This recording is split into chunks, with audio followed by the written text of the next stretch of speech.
MUDA site ಹಗರಣಕ್ಕೆ ಸಂಬಂಧಪಟ್ಟಂತೆ ಮುಖ್ಯಮಂತ್ರಿಗಳ ಕುಟುಂಬಕ್ಕೆ ಈಗ ಸಂಕಷ್ಟ ಎದುರಾಗ್ತಾ ಇದೆ. ಸಿಎಂ ಪತ್ನಿ ಪಾರ್ವತಿ ಅವರಿಗೆ ನೋಟಿಸ್ ಅನ್ನ ಇಡಿ ವಿಚಾರಣೆಗೆ ಹಾಜರಾಗುವಂತೆ ಕೊಟ್ಟಿದೆ. ಇನ್ನೊಂದು ಕಡೆಗೆ ಬೈರತಿ ಸುರೇಶ್ ಅವರಿಗೂ ಕೂಡ ಈ ನೋಟಿಸ್ ಸರ್ವಾಗಿದೆ. 14 ಸೈಟ್ ಅಕ್ರಮದಲ್ಲಿ ಸಿಎಂ ಪತ್ನಿಗೆ ಇಡಿಯಿಂದ ಸಂಕಷ್ಟ ಮುಂದುವರಿತಾ ಇದೆ. ಸಿಎಂ ಅವರ ಪತ್ನಿ ಪಾರ್ವತಿ ಅವರನ್ನ ವಿಚಾರಣೆಗೆ ಒಳಪಡಿಸೋ ನಿಟ್ಟಿನಲ್ಲಿ ನೋಟಿಸ್ ಇಡಿಯಿಂದ ಹೋಗಿದೆ. ಯಾವ ದಿನಾಂಕದಂದು ವಿಚಾರಣೆಗೆ ಬನ್ನಿ ಅಂತ ಇಡಿ ಬಯಸಿತ್ತು ಅನ್ನೋದ್ರ ಬಗ್ಗೆ ಇನ್ನೊಂದು ಸ್ವಲ್ಪ ಹೊತ್ತಲ್ಲಿ ನಮಗೆ ಗೊತ್ತಾಗ್ಬಿಡುತ್ತೆ. ಎಷ್ಟೊತ್ತಿಗೆ ಸಮನ್ ಮಾಡಿತ್ತು ಅನ್ನೋದು ಗೊತ್ತಾಗ್ಬಿಡುತ್ತೆ. ಮಧ್ಯಾಹ್ನ ಅಂತೂ ಕ್ಲಿಯರ್ ಪಿಕ್ಚರ್ ಸಿಕ್ಬಿಡುತ್ತೆ ನಮಗೆ. ಒಂದ್ ಕಡೆಗೆ ಸಿಎಂ ವಿರುದ್ಧ ಸಿಬಿಐ ತನಿಖೆಗೆ ಕೋರಿ ಹೈಕೋರ್ಟ್ ನಲ್ಲಿ ಅರ್ಜಿ ವಿಚಾರಣೆ ನಡೀತಾ ಇದೆ. ಈಗ ಮತ್ತೊಂದು ಕಡೆಗೆ ಇಂಥ ಸಂದರ್ಭದಲ್ಲೇ ಸಿಎಂ ಪತ್ನಿಗೆ ಇಡಿಯಿಂದ ನೋಟಿಸ್ ಕೂಡ ಸರ್ವ್ ಆಗಿದೆ. ಈಗಾಗಲೇ ಅವರು ಹೈಕೋರ್ಟ್ಗೆ ಮೊರೆ ಹೋಗಿದ್ದಾರೆ. ಒಂದು ಪ್ರೊಟೆಕ್ಷನ್ ಬಯಸಿ ಒಂದು ಅರ್ಜಿಯನ್ನು ಹಾಕೊಂಡಿದ್ದಾರೆ. ಅದನ್ನ ಮಧ್ಯಾಹ್ನ 2:15ಗೆ ಕೋರ್ಟ್ ಹಿಯರಿಂಗ್ ಮಾಡುತ್ತೆ. ಸೊ ಏನಾಗುತ್ತೆ ಅನ್ನುವಂತಹ ಕುತೂಹಲ ಒಂದ್ ಕಡೆಗಿದೆ. ಅವ್ರಿಗೇನಾದ್ರೂ ರಿಲೀಫ್ ಸಿಗುತ್ತಾ ಅಥವಾ ಯಾವ ಇಲ್ಲಿ ಸಾಮಾನ್ಯವಾಗಿ ಈ ಥರದ ಅರ್ಜಿಗಳನ್ನೆಲ್ಲ ಹಾಕೊಂಡಾಗ ಆ ವಿಚಾರಗಳನ್ನು ಕೂಡ ನಾನು ಮುಂದಿನ ಹಂತದಲ್ಲಿ ಹೇಳ್ತಾ ಹೋಗ್ತೀನಿ. ಸೊ ಸಿಎಂಗೆ ಒಂದ್ ಕಡೆಗೆ ಸಿಬಿಐ ತನಿಖೆಗೆ ಸಂಬಂಧಪಟ್ಟಂತೆ ಸಂಕಷ್ಟ, ಇನ್ನೊಂದು ಕಡೆಗೆ ಸಿಎಂ ಪತ್ನಿಗೆ ಇಡಿಯಿಂದ ನೋಟಿಸ್ ಸರ್ವ್ ಆಗಿದೆ. ಇಡಿಯ ನೋಟಿಸ್ನಿಂದ ತಾತ್ಕಾಲಿಕವಾಗಿ ರಿಲೀಫ್ ಸಿಗುತ್ತಾ ಅನ್ನೋದು ಮಧ್ಯಾಹ್ನ ಗೊತ್ತಾಗ್ಬಿಡುತ್ತೆ. ಆದರೆ ಒಂದರ ನಂತರ ರೈಟ್ ಡೀಟೇಲ್ಸ್ ಕೊಡ್ತಾರೆ ಮುರಳಿ.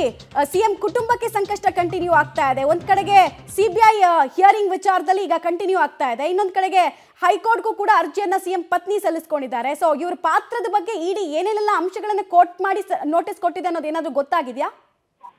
ಮಮತಾ, ಏನಂದ್ರೆ ಪ್ರಮುಖವಾಗಿ ಮಲ್ಲಿಕಾರ್ಜುನ ಸ್ವಾಮಿಯಿಂದ ಪಾರ್ವತಿ ಅವರಿಗೆ ಸರಿಸುಮಾರು 3 ಎಕರೆ 64 ಗುಂಟೆ 24 ಗುಂಟೆಯಷ್ಟು ಜಮೀನು ಬಂದಿತ್ತು. ಆ ಜಮೀನು ಬಂದಂತ ಸಂದರ್ಭದಲ್ಲಿ ಅದನ್ನ ದಾನ ಪತ್ರವಾಗಿ ಹರಕೆ ಪಡ್ಕೊಂಡ ಬಳಿಕ ಅದನ್ನ ಮೂಡ ಅಕ್ವೈರನ್ನ ಮಾಡ್ಕೊಂಡ ಬಳಿಕ ಅಕ್ವೈರನ್ಗೆ ಸಂಬಂಧಪಟ್ಟಂತೆ 14 ಸೈಟ್ಗಳನ್ನ ಮರು ಹಂಚಿಕೆ ಅಂದ್ರೆ 50-50ರ ಅನುಪಾತದಲ್ಲಿ ವಿಜಯನಗರದಲ್ಲಿ ಮರು ಹಂಚಿಕೆಯನ್ನ ಮಾಡಿರ್ತಾರೆ. ಮರು ಹಂಚಿಕೆಯನ್ನ ಮಾಡಿರುವಂತದ್ದೇ ತಪ್ಪು. ಜೊತೆಗೆ ಆ ಜಮೀನ್ ಏನಿತ್ತು, ಆ ಜಮೀನು ಸಂಪೂರ್ಣವಾಗಿ ಮೂಡದ ಅಧೀನದಲ್ಲಿದ್ದಂತ ಪ್ರಾಪರ್ಟಿ ಅಂದ್ರೆ ಕೆಸರೆ ಗ್ರಾಮದಲ್ಲಿದ್ದಂತ ಜಮೀನ್ ಇತ್ತು. ಅದು ಮೂಡದ ಪ್ರಾಪರ್ಟಿ ಆಗಿತ್ತು. ಮೂಡದ ಪ್ರಾಪರ್ಟಿ ಆಗಿದ್ರು ಕೂಡ ಅದನ್ನ ಕೊಡುವಂತದ್ದು ಸರಿಯಾಗಿರ್ಲಿಲ್ಲ. ಯಾಕಂದ್ರೆ ಅದು ಹೇಳ್ತಾ ಇರುವಂತ ವಿಚಾರ ಏನಪ್ಪಾ ಅಂತ ಅಂದ್ರೆ ಮಲ್ಲಿಕಾರ್ಜುನ ಸ್ವಾಮಿ ಅವರು ದಾನ ಪತ್ರ ಕೊಟ್ಟಿರುವಂತದ್ದು ಮತ್ತೆ ಅದಾದ ನಂತರ 14 ಸೈಟ್ಗಳನ್ನ ಮರು ಮಂಜೂರು ಮಾಡ್ಕೊಂಡಿರುವಂತದ್ದು ಎಲ್ಲಾ ಕೊಡಕ ಪ್ರಕ್ರಿಯೆಗಳು ಕೂಡ ತಪ್ಪಾಗಿತ್ತು ಅನ್ನೋದ್ರ ಬಗ್ಗೆ ಈಗ ಮಾಹಿತಿಗಳು ಸಿಗ್ತಾ ಇದಾವೆ. ಮಾಹಿತಿಗಳನ್ನ ನೀಡೋ ಹಿನ್ನೆಲೆಯಲ್ಲಿ ಈ ವಿಚಾರಕ್ಕೆ ಸಂಬಂಧಪಟ್ಟಂತೆ ಯಾವ ರೀತಿ ಅಂಶಗಳನ್ನ ಇಟ್ಕೊಂಡಿದ್ದಾರೆ. ಪ್ರಮುಖವಾದ ಆರೋಪಿಗಳಾಗಿ ದೇವರಾಜ್ ಅವರು ಇರ್ಬೋದು. ಅದಾದ ನಂತರ ಮಲ್ಲಿಕಾರ್ಜುನ ಸ್ವಾಮಿ, ಪಾರ್ವತಿ ಅವರ ಆದ ನಂತರ ಸಿದ್ದರಾಮಯ್ಯ ಅವರು ತಮ್ಮ ಅಧಿಕಾರವನ್ನ ದುರುಪಯೋಗ ಮಾಡ್ಕೊಂಡಿದ್ದಾರೆ. ಅಧಿಕಾರವನ್ನ ದುರುಪಯೋಗ ಮಾಡ್ಕೊಳ್ಳೋ ವಿಚಾರಕ್ಕೋಸ್ಕರ ಈ ರೀತಿಯ ಬೆಳವಣಿಗೆಗಳಾಗಿದ್ದಾವೆ ಅನ್ನೋದ್ರ ಬಗ್ಗೆ ಆರೋಪಗಳನ್ನ ಮಾಡ್ಲಾಗ್ತಾ ಇತ್ತು.